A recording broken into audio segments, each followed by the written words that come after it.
बातमी तेला संदर्भातली। युद्धामुळे पामतेल सूर्यफूल तेलात 10 रुपयांची वाढ झाली।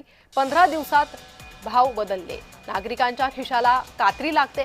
दररोज लागणाऱ्या 100 टनांपैकी केवळ 70 टनच पुरवठा आहे। युद्धामुळे तेल आयात मंदावली आहे, त्यामुळे केवळ 70 टनच पुरवठा झालेला आहे। तर दररोज लागणाऱ्या 100 टनांपैकी केवळ 70 टनांचाच पुरवठा झालेला आहे।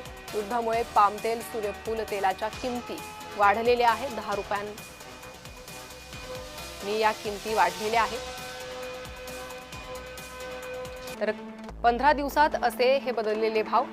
15 दिवसांपूर्वी सूर्यफूल तेल 160 रुपये लिटर होतं, आता 180 रुपये लिटर। 15 दिवसांपूर्वी पामतेल 120 रुपये लिटर होतं, आता 140 रुपये लिटर।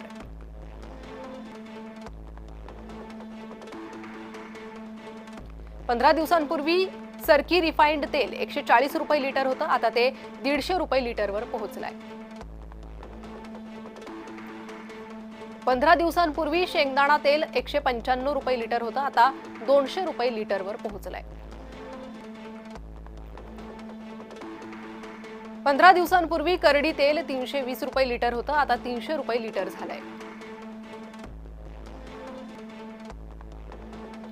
तर करडी तेलाच्या दरात 20 रुपयांची घसरण झाल्याचं पाहायला मिळतंय।